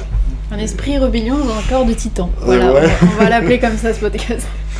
Ouais, dans un corps mi-ferraille. Mais ouais, non, je pense que c'était lié au caractère déjà de base. Et comme ce qu'on disait au tout début, c'est que j'avais ce caractère-là, et quand j'ai eu l'accident, je l'ai pris, comme j'ai eu toutes les blessures qui ont été décrites, je l'ai pris comme un défi et une occasion de prouver cette mentalité que je mettais en avant. On y va, même on s'apitoie pas, même si on peut, hein, c'est pas le problème, mais l'important c'est juste d'avancer, quoi. Ouais. Fais-en quelque chose, reste pas sur place. Okay. C'était juste ça. Comment ça se passe du coup le retour à la vie normale? Ton premier jour dehors, ton retour au travail, la première fois que tu reprends la voiture, le regard des proches, des copains, comment t'as vécu tout ça? Alors, regard des proches, des copains, c'était que du positif pour eux. 6 mois avant, j'étais mort et ils avaient entendu des délais de 1 an, 2 ans à l'hôpital, de est-ce qu'il va marcher, on sait pas, et tout ça. Et 3 mois, 6 mois après, j'étais dehors, je marchais, je retournais au sport. Donc eux, c'était que du positif. Et de voir en plus le positif dans leurs yeux, ça te met dans un cercle vertueux. Ça te galvanise. Et c'est exactement ça, t'as juste envie de les rendre fiers, de plus les voir s'inquiéter aussi, et du coup, ça c'est vraiment un gros plus pour quelqu'un qui rentre à la maison. Le travail, je l'ai repris qu'au bout d'1 an. Okay. Sur demande, c'est moi qui ai demandé à reprendre le travail. Donc déjà quand j'ai repris, j'étais en bien meilleur état. Mais le premier jour quand tu rentres chez toi, c'est la liberté, vraiment. J'avais qu'une hâte, c'était d'être seul chez moi. J'avais passé du coup 6 mois à l'hôpital, donc 6 mois en chambre commune. Il y a toujours des gens, quoi. Avec quelqu'un qui te douche, quelqu'un qui est avec toi aux toilettes, voire quelqu'un qui te fait aller aux toilettes, qui reste avec toi. T'es plus une personne, t'es dur, mais t'es plus toi-même et t'as plus l'impression d'être une personne à part entière. Et tu retournes chez toi dans tes affaires, ta solitude. L'intimité. J'ai attendu, Tu peux aller aux toilettes tout seul. Ah ouais. Donc c'était à la fois merveilleux parce que manger ce que tu veux, quand tu veux, te réveiller ou te coucher quand tu veux. Et c'était c'est les petits plaisirs de la vie simples mais tellement précieux. Boire, manger, aller aux toilettes, se doucher, quand tu l'as perdu pendant des années ou que c'est quelqu'un qui faisait pour toi, ça devient incroyable quand tu le retrouves. Donc ça a été la liberté. J'ai attendu qu'une chose, c'est que une fois qu'on m'a déposé dans mon appart, que la personne referme la porte et d'être tout seul chez moi. Bah c'était... Puis après j'ai déjà un peu les galères. Après il faut aller se faire à manger, il faut se lever, aller jusqu'à la cuisine. Donc j'avais un petit appart, hein. C'était 3 minutes pour aller du canapé jusqu'à la cuisine, donc 15 mètres. Ouais, tout devient compliqué. Mais c'est que comme ça, je pense que c'est la meilleure éducation, c'est que là, t'es seul avec toi-même, l'assiette est à la hauteur, va falloir la récupérer d'une manière ou d'une autre, ou trouver une solution. Et là, tu restes, tu dis, toute ma vie, ça va être ça. Je sais pas si un jour j'aurai la capacité à lever le bras, je sais pas encore ce que j'ai récupéré. Donc ça va être, trouve des solutions. T'as 2 options, soit tu demandes à quelqu'un de t'assister, donc je trouve pas ça, est-ce que tu peux venir m'aider pour ça, soit tu trouves des solutions. Et les solutions au début, c'était n'importe quoi, c'était... Ouais, c'est un peu de la survie comme quelqu'un qui serait sur une île et qui doit se Je débrouiller l'ai pris avec... comme de la survie et encore le côté défi, et j'aimais bien ça. Mais je me rappelle la première scène où j'étais tout seul chez moi, je crois que je n'ai mangé que dans des poêles et des casseroles parce que c'était le seul truc auquel j'avais accès sous l'évier. Ouais. Donc je ne mangeais que là-dedans. Mais tu rythmes ta vie comme ça et puis tu te forces à essayer de... Je voulais continuer la rééducation par moi-même, donc par exemple j'étais dans un immeuble, j'avais 3 étages, pas d'ascenseur. Donc tous les jours, je descendais tout en bas et je l'ai remonté une fois, mais ça me prenait 1 heure. Oui, parce que c'est vrai qu'on n'en a pas beaucoup parlé, mais tu avais ton genou qui s'est retourné aussi, tu nous disais. Oui, ils ont dû refaire complètement les 2 jambes, donc j'étais en fauteuil pendant plusieurs mois. Donc le genou, ils m'ont opéré, ils m'ont refait tous les ligaments, et la jambe droite, en fait, le tibia donc, était pulvérisé. Ouais. Ils l'ont reconstruit avec un tube, en fait un clou chirurgical, sur lequel ils remettent les bouts d'os qui restent, jusqu'à temps que ça consolide. Et il est toujours là. Donc ça a été très long. C'est des grosses fractures qui sont longues. Et puis après, il faut reprendre la marche. Quand tu as été alité, que tu as perdu 30 kilos, que tu n'as même pas la force dans les jambes. Parce que tu as perdu toute ta masse musculaire. Même plus. Mais ouais. Tu dois tout réapprendre, marcher. Et quand je précise, quand je dis masse musculaire, c'est pas sur un aspect bodybuilding, c'est juste ton corps qui n'a plus de muscles et du coup tout devient compliqué et tu deviens faible, quoi. C'est ça. En fait, donc je faisais déjà la musculation avant depuis longtemps, j'avais déjà une bonne masse musculaire. Quand j'ai eu mon accident, donc mes 2 poumons étaient très touchés, ça a été vraiment des plus grosses blessures, des plus graves. Les poumons donc étaient plus fonctionnels, ils ont mis sous 2 respirateurs. Et malgré ça, ils n'avaient pas oxygéné complètement les organes vitaux. Parce que la masse musculaire consomme de l'oxygène. Ouais. Donc ils m'ont volontairement sous-alimenté, même les perfs d'alimentation, ils ont tout fait pour me faire perdre la masse musculaire le plus vite possible, le plus fort possible. L'enfer des bodybuilders. J'ai perdu exactement 30 kilos en 3 semaines. Ouais, la vache. Donc c'est une fonte tellement terrible que même les ligaments ne suivent pas, les articulations ne suivent pas, et ils avaient été obligés de me mettre dans des gaines dans le lit, vu que je ne bougeais pas, pour maintenir, parce que les jambes s'affaissaient sur le côté. Ouais, la vache. Le corps s'est complètement affaissé, et je n'avais aucun mouvement, et ils m'ont tout fait perdre. Mais c'est pas dangereux de faire ça, justement, ça abîme pas c'est ton corps davantage. C'était dangereux, mais c'était soit ça, soit on n'oxygénait pas le cerveau et les cœurs, et soit, on risquait d'y passer encore, soit conséquences sur le cerveau derrière. Mais c'est fou parce que, donc du coup, tu as été sauvé grâce à ta masse musculaire parce que tu étais gainé et ça t'a permis de survivre au choc. Et en même temps, tu as failli y passer à cause de cette même masse musculaire. Ah, c'est le revers de la médaille. C'est assez fou, toujours un revers à la médaille. Donc du coup, pour laisser cette épreuve derrière toi, tu as voulu te remettre au sport le plus rapidement possible, contre avis médical, bien évidemment. Sûr, toujours. Est-ce que tu peux nous parler un petit peu de ta reprise du sport? Comment ton corps réagit? Il réagit en ayant mal. Ouais. Donc, je suis sorti de manière prématurée du centre de l'éducation. J'avais pas tout retrouvé, j'avais encore des fractures actives sur les côtes et tout ça. Moi, je savais que je reprendrais le sport, quoi qu'il arrive, même contre avis médical. J'ai eu la chance, l'énorme chance même, qu'il y ait une salle de sport qui ouvre à peut-être 300 mètres de mon appartement. Vu que je ne pouvais pas reconduire encore, j'avais pas ni de voiture, ni repasser le permis avec les adaptations, donc je n'étais que à pied, et en plus à pied de manière limitée. Et ils ont ouvert cette salle de sport au moment où je suis sorti de l'hôpital, je suis retourné chez moi, et donc j'ai commencé à y aller, j'étais un des premiers inscrits, vraiment ça a coïncidé. Et grâce à eux, parce qu'ils m'ont laissé m'entraîner, c'était pas gagné de l'état dans lequel j'étais, ils m'ont accompagné, ils m'ont beaucoup aidé. C'est devenu des amis proches, c'est avec eux que j'ai même pu aller plus loin dans le bodybuilding, faire de la compétition.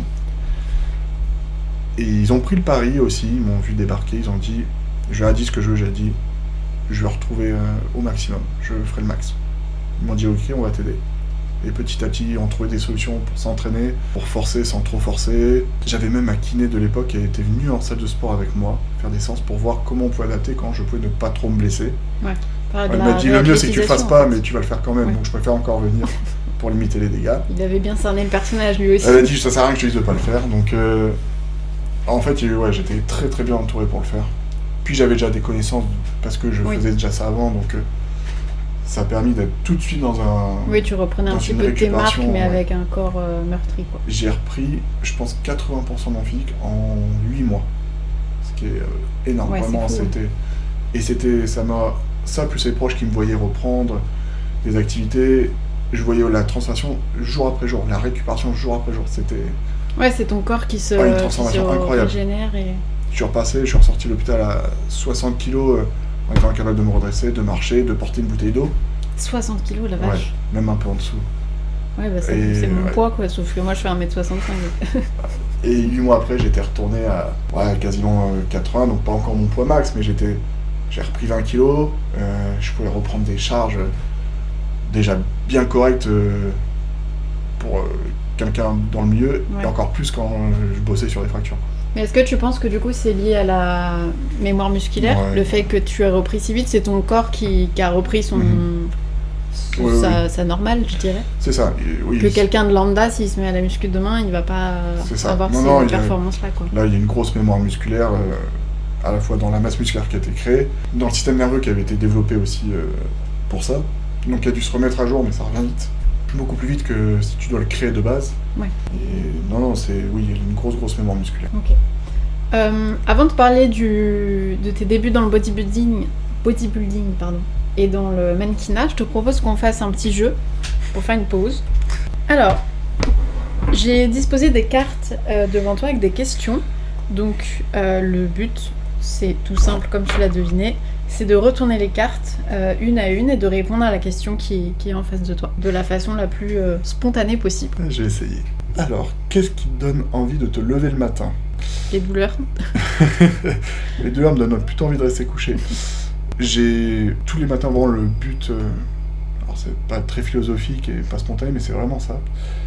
J'ai juste envie que chaque jour je m'améliore, je fasse mieux que la veille, à tous les points de vue. Donc il y a forcément le sport, mais pas que ça. Dans la vie en général. C'est ça, je vais toujours me dire que j'ai pas fait assez de choses la veille, que j'aurais pu plus faire de choses à la maison, pour les proches, au travail.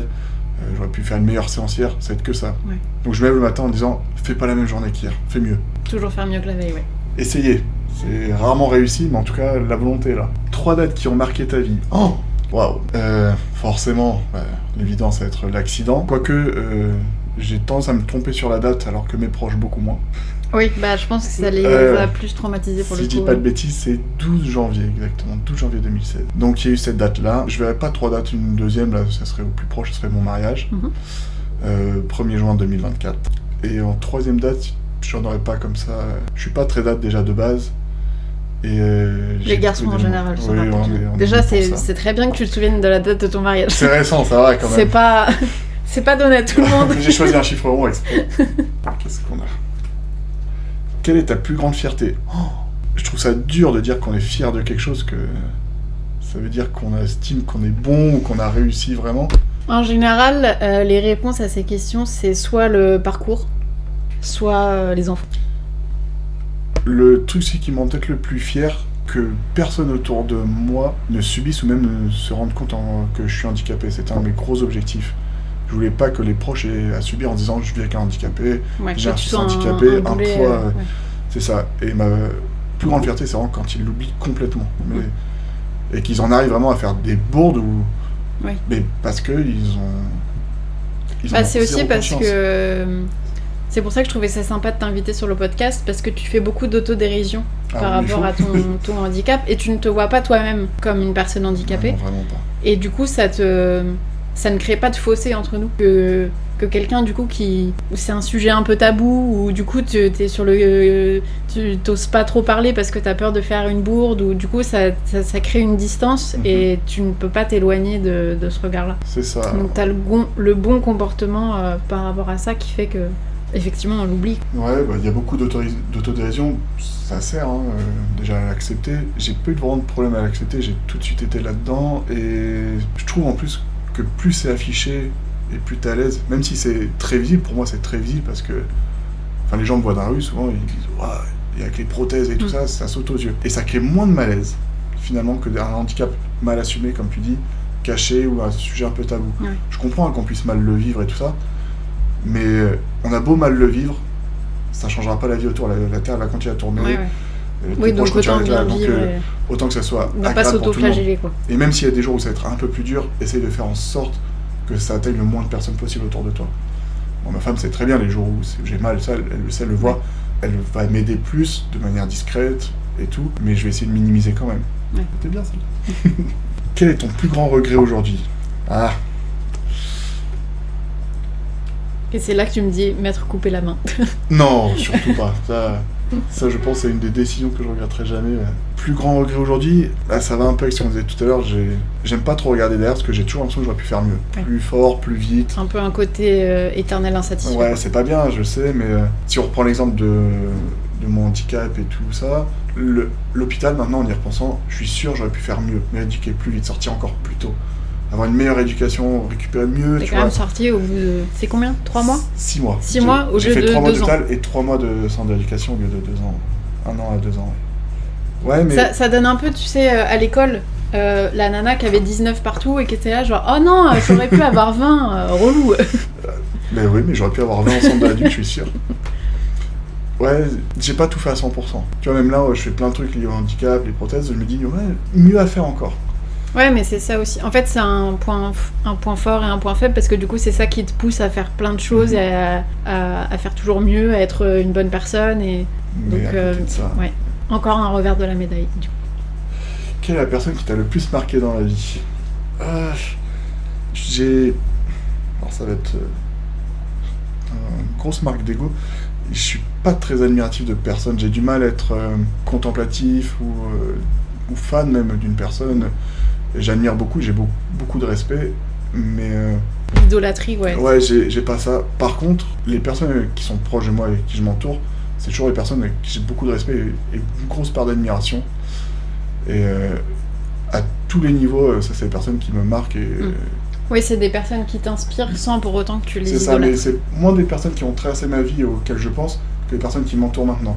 Okay. Si je passe du temps avec des personnes, c'est qu'automatiquement, il y a au moins un trait où je me dis, qui m'impressionne, et je dis, ouais, c'est plus ces personnes qui m'entourent. Ok. Une leçon de vie que tu as envie de partager. Oula, j'en ai plein. Leçon de vie, je suis personne pour donner des leçons de vie, mais essayez juste toujours d'avancer, restez pas sur place. On s'en fiche que ça soit une bonne ou une mauvaise idée, le pire c'est de rien faire. Ouais. C'est juste ça. De stagner. Ouais. Vous regretterez jamais de faire quelque chose, même si c'est mal fait et tout. On peut avoir des regrets et tout, mais je trouve ça toujours moins pire que de rien avoir fait. C'est bateau, mais ça fonctionne très bien, je trouve. Je suis tout à fait d'accord. Même sur des choses où je me suis planté, je crois que à refaire, je le referai, quoi. Quel est ton plus grand rêve ? Un rêve, ça serait de continuer à être performant physiquement le plus longtemps possible. C'est déjà dur de vieillir en temps normal, mais alors avec un corps qui est déjà un peu en miettes. On va rejoindre ce que je disais tout à l'heure. Mon plus grand rêve, ça serait d'avoir une bonne vie et que d'être le moins possible à un point en vieillissant et que finalement mon handicap, toute ma vie, soit quasiment transparent. Ouais. J'arrive à le gérer moi-même. Ouais, c'est un bon rêve. On parlait des leçons de vie, c'est quelque chose qui m'a été dit par une personne il y a longtemps et que j'ai essayé d'appliquer, qui est formidable. C'est intéressez-vous à tout. Il m'a dit, même si c'est pas ton sujet, c'est quelque chose que tu feras peut-être jamais, qui t'intéresse pas de base, mais tu tombes sur une personne qui en parle de manière intéressante, intéresse-toi. Au pire, t'apprends les choses qui ne servent pas. Tout est passionnant quand c'est raconté par une personne passionnée. C'est ça, et vraiment, intéresse-toi à tout, et prends le temps. Et je me suis beaucoup ouvert, j'étais, je pense, très fermé plus jeune, comme beaucoup d'idées reçues, des choses très arrêtées. J'ai essayé de mettre de l'eau dans mon vin, je me suis entouré de personnes... Je pense une personne qui se reconnaîtra, mais souvent des personnes à l'opposé de moi, d'un point de vue cérébral, physique, vraiment tout. Et juste j'ai essayé de prendre sur moi en disant intéresse-toi d'abord avant de rejuger peut-être une deuxième fois, mais et j'essaye de faire ça le plus possible. Ça n'empêche pas. Parce qu'en plus les gens ont souvent une carapace qui cache une histoire de vie ou une personnalité, etc. Et en fait, si tu creuses pas un petit peu, tu tu peux t'arrêter à cette carapace qui peut être négative et cacher une belle personne, mais si tu grattes pas la surface... C'est ça. Et surtout que je suis d'un naturel à, je pense, juger vite, à pas trop m'intéresser aux personnes. On est tous un peu comme ça, je Ouais. pense. Tant qu'on n'a pas le déclic et qu'on force un peu C'est ça, le il faut se truc forcer. de... Quand je tombe sur une personne intéressante, même si elle est très éloignée de moi, maintenant je m'impose un peu un retrait et prendre le temps d'écouter avant Ouais, c'est ça. d'émettre un réel Ouais, c'est jugement. un automatisme à mettre en Voilà. place. Et ça m'a permis d'avoir des personnes formidables autour de moi que j'aurais pas eu si j'avais pas fait ça. Si j'étais resté Borné. borné, ouais. Donc ouais, ça c'est très important, je trouve. Quel conseil tu aurais aimé recevoir plus jeune? En fait, j'ai un peu anticipé, mais ça va être ouvre-toi plus. Ouais, ne pas juger trop rapidement. C'est bien d'avoir une opinion, hein, c'est un avis, mais pense bien, ça c'est un truc que j'ai appris, que je sais pas en fait si j'aurais pu l'entendre plus jeune, mais t'es pas un cas unique, t'es pas un cas exceptionnel, t'es comme tout le monde. Ouais. Tu es la même personne que tout le monde, t'as rien de plus que les autres. Donc prends le temps. Juste un mec lambda dans T'es un monde ouais, lambda. c'est exactement ça, donc pars pas sur des grands principes, des jugements et tout. Tu vaux pas mieux qu'un autre, pas que tu vaux rien, mais pas mieux qu'un autre. Donc accepte-le, ça t'évitera d'aller dans le mur plein de fois. Et tu prendras ce qu'il y a de bon à prendre justement plus facilement et derrière tu vivras beaucoup mieux. Très bien. Merci Renaud. On le disait tout à l'heure, du coup, t'es un homme très accompli grâce à ton handicap, on peut le dire, C'est vrai. qui t'a amené à faire du bodybuilding et du mannequinat. Est-ce que tu peux nous... Alors, je sais pas dans quel ordre ça s'est fait, donc je te laisse Ouais. commencer par celui qui était le... Alors le bodybuilding, donc je fais déjà de la musculation avant Ouais. mon accident, j'étais pas forcément tourné sur le bodybuilding, je sépare bien les deux, la musculation du bodybuilding, parce que ça reste une discipline vraiment à part. Le bodybuilding, c'est l'accomplissement de la musculation, mais ça reste quand même différent. Ouais. Souvent la musculation c'est l'outil qui peut servir pour plein de sports, le bodybuilding c'est très très particulier. J'ai commencé à m'y intéresser avec cette fameuse salle de sport avec ses amis, avec notamment Julien, tout ça, qui avaient ouvert cette salle de sport, qui eux se sont lancés dans la compétition et que j'ai pu observer, voir leur évolution, voir l'implication, la discipline que ça demandait, et ça m'a bien plu, le côté discipline, rigueur, rentrer dans une préparation, c'est quelque chose incroyablement dur mais gratifiant quoi. Ouais. C'est t'aimes ou t'aimes pas, mais c'est vraiment très particulier et je voulais vivre ça. Et plus le côté handicap, je me suis dit il y a quelque chose à faire. Si les médecins voulaient même pas que je reprenne le sport, ne savaient pas si j'allais marcher vraiment bien. Si j'ai reprends le sport, c'est hors de question. La musculation, ils m'ont dit encore moins porter des charges. Donc si je peux en arriver à faire quelques années après du bodybuilding sur scène avec des valides et avoir un niveau, bien sûr, acceptable, pas juste le faire pour le faire. Enfin, niveau accomplissement, je serais pas mal. C'est marrant parce que Romain, qui est l'épisode... bon, je sais plus, vous le retrouverez. Qui, lui, est atteint de polyarthrite rhumatoïde. Ah oui, je vous rappelle de... Et il avait exactement le même discours. En fait, il s'est dit ah ouais, j'ai cette maladie, bah vous allez voir. Il a fait sa prépa et il a fait sa compétition, et du coup d'être sur scène et de pouvoir présenter un beau physique malgré son handicap, c'était un accomplissement. Donc t'as eu un petit peu la même C'est ça. mentalité, je dirais. Oui, bah, je pense que c'est quelque chose de très classique. Et donc du coup tu nous disais que tu as participé avec les valides. Parce que, pourquoi ? Bodybuilding, c'est un petit milieu déjà, donc toutes les compétitions n'ont pas forcément une catégorie avec des handicapés. Et très souvent quand il y en a, soit c'est la catégorie où c'est personnes en fauteuil roulant, parce que c'est plus facile d'avoir une norme sur plusieurs personnes en fauteuil que handicap divers et variés. Oui, c'était comme au jeu para, c'est par catégorie de... Et on n'est pas assez licencié pour ça. Ou alors de temps en temps ils font sur des shows, ils mélangent un peu tous les handicaps. Et moi je voulais pas de ça parce que je vois pas l'intérêt qu'il y a à ça, ça fait un peu cours des miracles, exposition, c'est admirable, hein, les personnes ont tout à fait le droit d'être là. Et puis ça rejoignait pas aussi le côté, je me sens pas spécialement handicapé. Alors je le sais, hein, je dirais pas que je suis pas handicapé et tout, mais au quotidien je trouve pas du tout. Et j'ai jamais visé forcément non plus une carrière en bodybuilding. Ouais, c'était plus pour le challenge. C'était pour le challenge, pour moi, parce que je voulais pour le la vivre, symbolique. pour le pied de nez un peu à la fois à la vie, médecin, à tout le monde. Et quand je l'ai fait, la question s'est même pas posée avec Julien qui me préparait. On l'a peut-être évoqué très vite, j'ai dit non, il n'y a pas d'intérêt.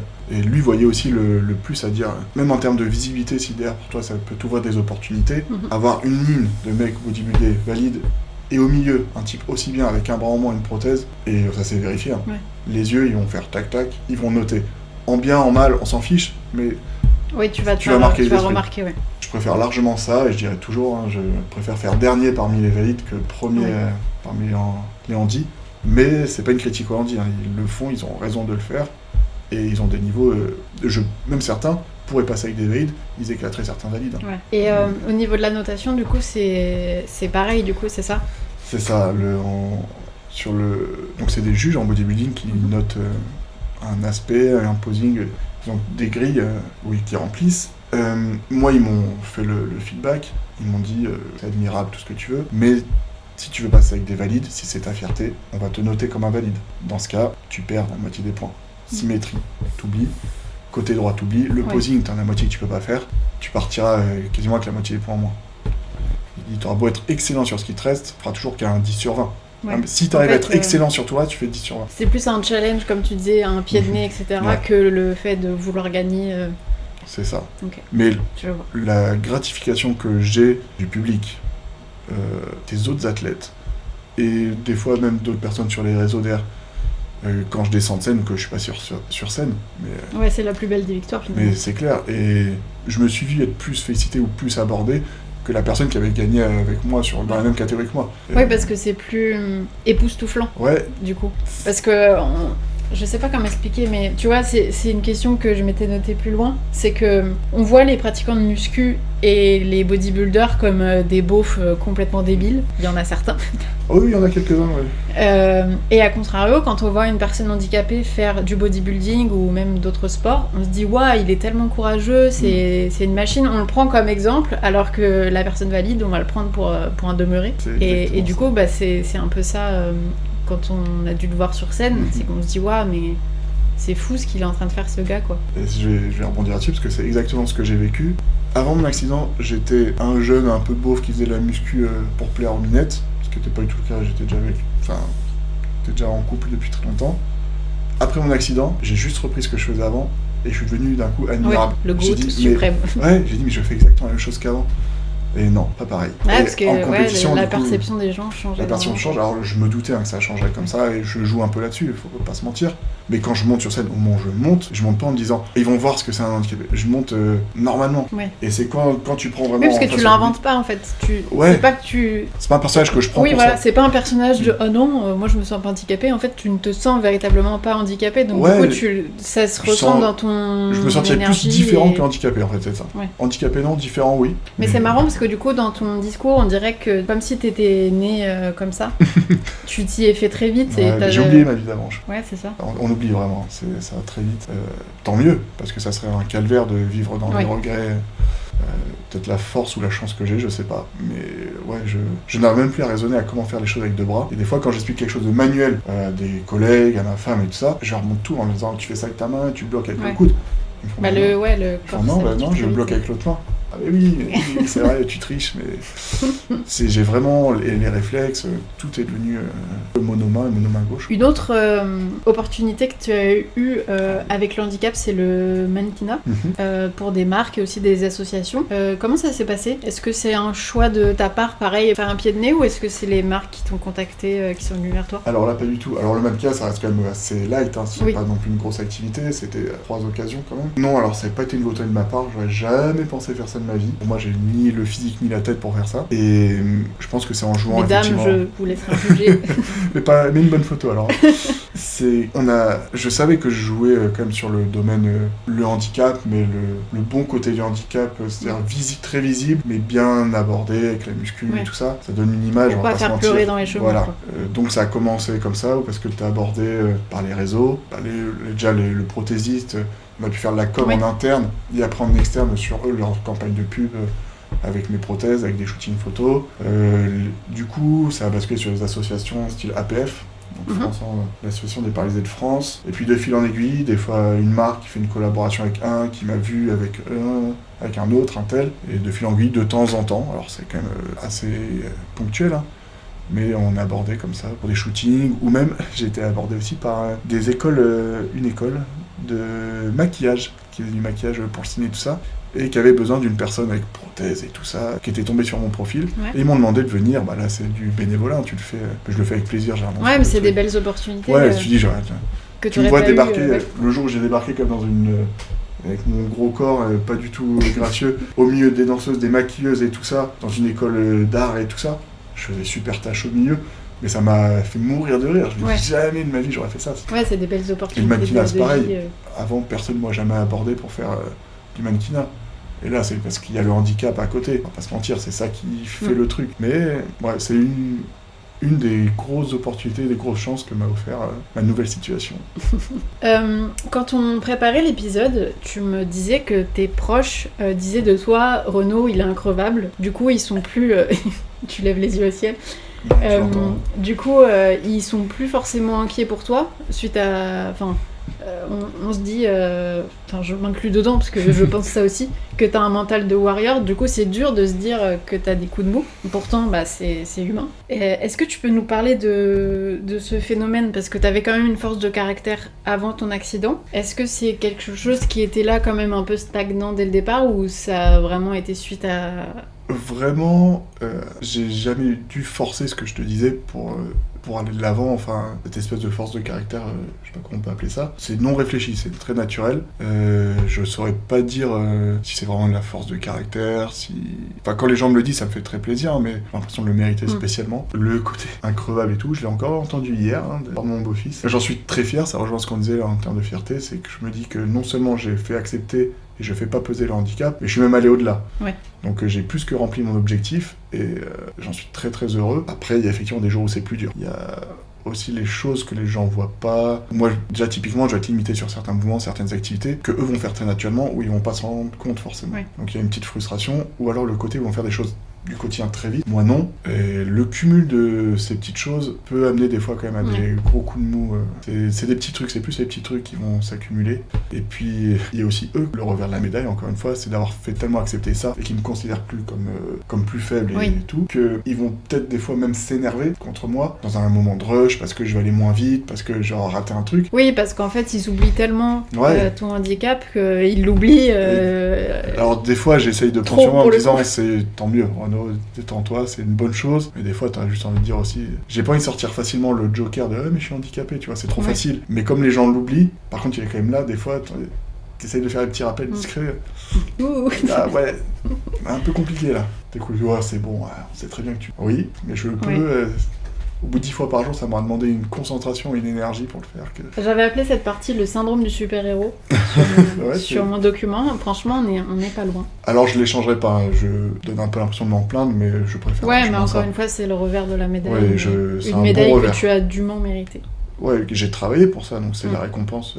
C'est ce que je voulais, je l'ai eu, et je reviendrai pas dessus, ça c'est sûr. J'espère que ça durera le même le plus longtemps possible. Mais des fois, tu prends des... Enfin, je me rappelle d'une fois où je faisais du bois à la maison, je me suis mis un coup de hache dans la tronche.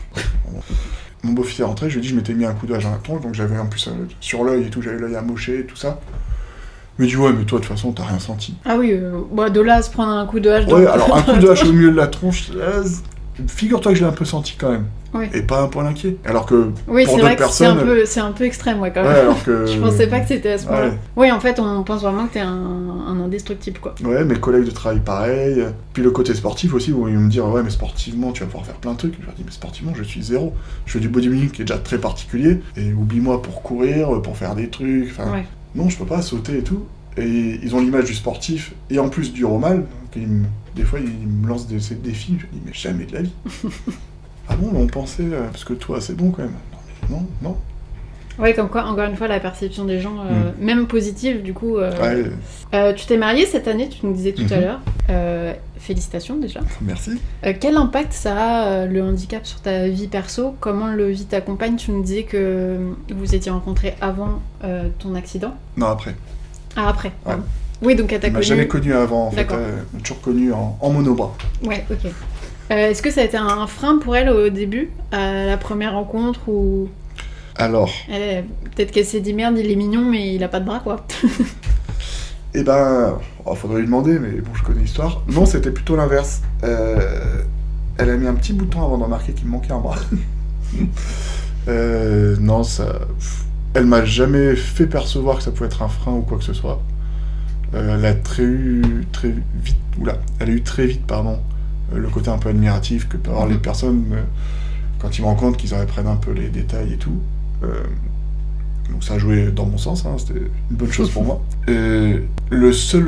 Ça joue pas vraiment sur le côté perso, vie de couple, affectif, ça joue pas, à part que de mon point de vue, on va dire, je pense, même s'il faudrait prendre le sien, toujours cette pression de essaye de pas faire subir ton handicap. Ouais. Et quand on s'est mariés, quand même, on a déjà eu la conversation avant, je lui ai dit, si vraiment on passe notre vie ensemble, si c'est le but, en tout cas, je le souhaite, pense quand même que je vis avec une épée de Damoclès au-dessus de la tête, et que c'est pas une bonne issue qui est à la fin. Je vais vieillir comme tout le monde, mais moi quand je vais vieillir, ça se dégrade très vite, très fort, et ça peut être très compliqué. Ouais, parce qu'il y a un risque que tu finisses en fauteuil, c'est ça ? Il y a un très gros risque, et puis plus tout le reste. Ouais.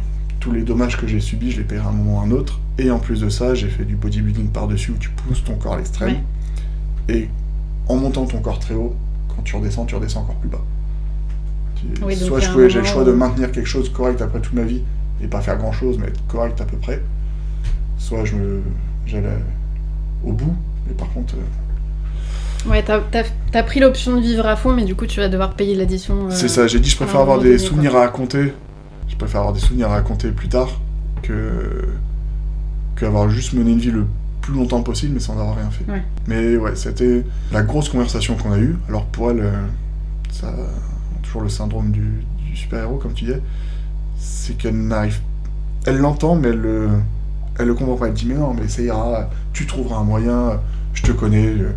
Tu y arriveras, tu feras un peu plus d'efforts, ou tu trouveras un moyen, tu seras pas un poids, ou physiquement tu feras encore mentir le médecin. Mais moi, je suis dans mon corps, je sais ce que ça me demande maintenant, ce que ça me demandait pas il y a déjà, quand ça m'est arrivé en 2016. Ouais. Je vois petit à petit, ça va encore pour le moment, mais il me reste encore quelques années, la moindre blessure, le moindre truc, ça va aller très vite.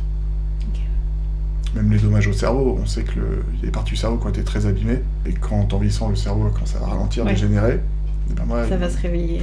Il y a déjà des zones mortes, donc... Bah écoute, je te souhaite de vivre ça le plus tard possible. Ouais, je me le souhaite aussi. Alors cet été, il y avait les Jeux Olympiques et Paralympiques, et malgré le fait que j'ai saoulé tout le monde en disant qu'il fallait absolument regarder les paras autant que les JO... classique, j'ai été incapable de regarder la plupart des épreuves, mais aussi la cérémonie d'ouverture. Je trouvais ça malsain, ça me mettait mal à l'aise. Et il y avait aussi un peu ce jeu de qu'est-ce qu'il a lui, il a les yeux bizarres, tu vois, t'essayais un peu de trouver le handicap, et je trouvais ça assez malsain. Et ça m'a fait culpabiliser. J'en ai même parlé à ma maman qui travaille à l'hôpital, et je lui ai dit mais est-ce que je suis une sombre merde de penser ça? Parce que j'avais vraiment l'impression d'avoir ce côté cours des miracles, freak show comme tu disais tout à l'heure. Qu'est-ce que tu penses de tout ça, toi? Et comment on pourrait donner de la visibilité aux personnes handicapées sans tomber dans le côté bête de foire, quoi? Ouais, c'est vrai qu'on avait discuté ensemble. La question est super complexe. Je partage vraiment le même avis que toi. Déjà, le premier truc, c'est que les handis ont vraiment une plus grosse visibilité de plus en plus. Dans le sport, c'est vraiment le fer de lance, c'est une très bonne chose. Et même aussi dans cinéma, mode et tout ça, on le voit, ça devient de moins en moins un problème, et plus quelque chose qu'on peut afficher en étant un peu fier. Après, l'inclusion, en général, est tendance aussi. C'est vrai. C'est vrai, et du coup, c'est une bonne chose. Le côté... on regarde les JO paralympiques, et effectivement, lui, qu'est-ce qu'il a? Mais lui, il a 2 jambes, il en a qu'une, pour que les mettre ensemble. Ça soulève beaucoup de questions, et les personnes, je pense, regardent aussi un peu pour ça. Ouais.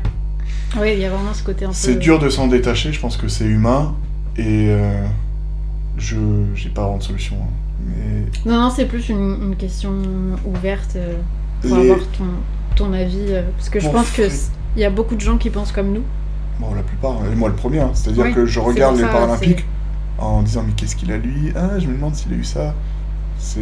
Et puis le défilé, la cérémonie d'ouverture, c'était vraiment... C'était ça. Et puis ce qui était aussi, ce qui me mettait mal à l'aise, c'est que selon les pays, tu voyais les nations qui avaient du budget, où t'avais des prothèses de zinzin. C'est ça. Et ceux où t'as juste un mec, un tronc sur une planche, quoi, parce qu'il vient d'Inde ou de pays un peu sous-développés, du coup ils n'ont pas les moyens d'avoir des prothèses, ou alors des... comment on dit ? Des... Prothèses, orthèses... Non, ce qu'on disait tout à l'heure, la cicatrisation quantico. Ah oui, des moignons... Un moignon. Ouais. Tu vois qu'il y a des moignons qui sont un peu plus... Ouais. Un peu moins bien faits, moins esthétiques. Et c'est ça aussi qui met mal à l'aise, c'est que tu vois un peu la misère du monde qui défile devant tes yeux, quoi. C'est vrai. Dans tous les cas, je pense que ça sera toujours mieux de l'afficher que d'essayer de le cacher. Oui, ça sera toujours mieux accepté. Et à la limite, pourquoi pas rentrer dedans là vraiment concrètement avec la médiatisation. Et qu'une fois qu'on l'aura vu 2, 3, 4 fois, ça va finir par passer. C'est ce que me disait ma maman, du coup elle me disait non, c'est tout à fait normal, en fait ton œil humain n'est pas habitué à voir ça, donc tu vas forcément être surprise et mal à l'aise. Alors qu'effectivement, comme tu dis, si on est... si on le voit souvent, on prend l'habitude et puis après ça nous choque plus, quoi. Ouais. Donc c'est une bonne chose, surtout que pour les fréquenter un peu, tous les athlètes qui sont au JO en para, c'est des personnes qui globalement ont très bien accepté leur handicap, le vivent très bien, ont l'habitude d'être avec leur handicap sous le feu des projecteurs, donc ça les dérange pas. Donc ils se doutent qu'il va y avoir un milliard de questions, et ils sont très à l'aise avec ça généralement. Enfin, je les connais pas tous, mais tous ceux que j'ai pu voir, c'est plutôt ceux qu'on voit pas où c'est plus compliqué. Ouais. Le fait de les médiatiser de plus en plus à hauteur des autres athlètes, c'est très bien, même si on commence à arriver dans certaines dérives, je sais pas si tu as vu, des athlètes qui se mutilent eux-mêmes pour avoir plus de chances de faire des médailles. Ah non, j'ai pas vu. Et on a eu le cas là, cette année. Ah wow. Ouais. En fait, il y a eu, faudrait refouiller, mais un athlète qui n'avait pas pu aller qui a loupé de très peu la sélection pour les... je sais plus dans quelle discipline, et bien il s'est coupé un doigt pour pouvoir prétendre être en para. Et, du coup, ouais, la vache. Oui, c'est comme les hommes qui sont nuls dans leur catégorie et ils changent de sexe et ça devient des... Tout devient discutable. Pareil avec les prothèses, il y a eu le cas avec Pistorius, tu te rappelles, avec les lames et tout ça. J'ai le cas moi-même au quotidien avec des problèmes éthiques maintenant sur certaines prothèses. On va basculer dans une ère où ça sera plus un problème, ça sera un atout d'avoir une prothèse. En tout cas, la technologie est là, il va falloir que ça soit limité. C'est Théo Curin oui. qui disait aussi qu'il y avait une grosse disparité dans les catégories et que du coup c'était pas du tout bien fait. Et comme on disait tout à l'heure, c'est compliqué en même temps de trouver des personnes qui ont exactement le même handicap. Donc c'est vrai que ça cause pas mal de problèmes sur l'aspect sport, éthique et jugement dans le sens notation pour remporter des épreuves. Il y a une grosse incompréhension du public là-dessus. Je sais pas si cet effet, j'ai pas assez suivi, mais je pense qu'ils devraient faire quelque chose pour expliquer comment ils mettent les personnes dans les catégories. Comme ça passe en fait devant un comité qui te donne en fait ton numéro de catégorie selon tes aptitudes qu'ils voient. C'est pour ça que des personnes avec une seule jambe peuvent se retrouver avec des personnes qui ont 2 jambes en moins, selon leur aptitude, mais ça reste un jugement. Ouais, il y a une grosse incompréhension du public justement cet été parce que c'est ça. On voyait je prends par hasard une épreuve d'athlétisme, on voyait que personne n'avait le même handicap, donc on se dit mais comment ils ont fait pour sélectionner ces personnes et les mettre dans la même catégorie, quoi. Et c'est ce que j'expliquais en bodybuilding, c'est pour ça que faire une catégorie où il y a un aveugle, une personne avec une jambe en moins, un bras en moins, une paralysie partielle mais pas complète, ça devient très compliqué. Okay. C'est la limite, je vois pas de solution. Par contre, la médiatisation dans tout ce qui est cinéma et mannequinat, ça c'est une très bonne chose. Je je pense que ça permet, je l'ai vu pour beaucoup notamment de femmes qui ont du mal à supporter prothèse, handicap, parce que c'est peut-être plus dur encore pour une femme, l'image, participer à des shootings, faire des trucs et tout, réaccepter, avoir des super prothèses et tout, et le vivre carrément mieux derrière, et ça c'est chouette. Ça fait une parfaite transition du coup avec ma première question des auditeurs, qui est: est-ce que tu ressens de la rancœur par rapport à la personne qui t'a renversé? Est-ce qu'elle a essayé de rentrer en contact avec toi, et est-ce qu'elle est au courant de la liste infinie des blessures qu'elle a causées, quoi? Alors, je sais pas si elle écoutera ça serait marrant. De la rancœur, non, déjà parce que j'ai même pas de visage à mettre sur un nom, et que j'ai même oublié le nom. La rancœur, non, parce que ça m'intéresse pas. Je suis que dans une optique d'avancer, et c'est purement du passé qui changera rien. Est-ce qu'elle a cherché à me voir? Je l'ai jamais vu, je l'ai jamais débarqué. Des connaissances m'ont dit qu'elle avait peut-être essayé, mais pas plus que ça, et puis ça reste des on-dit, donc j'en sais rien. Donc je sais même pas si elle est au courant de mon état, de quoi que ce soit, et ça me change pas grand-chose, vraiment. Et même si je l'ai rencontré là, écoutez, je crois que j'aurai aucune réaction, je m'en fiche, quoi. Vraiment. Ok. Est-ce que si tu avais une baguette magique pour empêcher cet accident redevenir valide, est-ce que tu le ferais? Ou est-ce que tu es tellement habitué à cette nouvelle vie que tu ne changerais rien? Je pense vraiment que je changerais rien. C'est le seul point noir, ça serait comme je te disais, le fait de vieillir, parce que ça peut donner, mais on peut aussi très mal vieillir valide, hein, oui. On sait jamais. Et puis tu peux être valide et mourir à 20 ans. En plus, ouais. Donc non, je changerais rien, parce que ça fait partie de la personne que je suis maintenant. Devenu, ouais. Je me suis construit aussi autour de ça, je me suis construit un personnage dont je suis assez fier. Et avec le handicap, j'ai vécu tellement de choses en plus que j'aurais pas vécu sinon. T'en es le meilleur exemple, hein, tu vois, on n'aurait jamais eu l'occasion. Et j'adore ça, et j'en suis très très content. Et ça donne aussi une occasion à mes proches d'être relativement fiers de ce que je fais et tout. Et non, je pense que je sais même pas, je suis certain que je changerai rien. Et c'est une discussion qu'on a des fois entre personnes en situation de handicap. Mais j'ai vu pas mal d'interviews de personnes en situation de handicap, et vous avez tous la même... Je pense que tous ceux qui ont une certaine visibilité, que tu verras, qui accepteront d'en parler, tout ça, c'est des personnes qui changeront rien. Ouais. C'est des personnes qu'on voit pas, comme on disait, qui ont du mal à accepter. Ouais. Là où ça serait plus dur. Est-ce qu'il y a des choses encore aujourd'hui que tu ne peux pas faire? Des choses banales, hein, faire ses lacets ou ce genre de choses qui peuvent paraître anodines pour nous, mais qui pour toi sont toujours compliquées, quoi. Alors j'ai l'habitude de dire qu'on peut tout faire. C'est faux. Il y a des choses qu'on ne peut pas faire.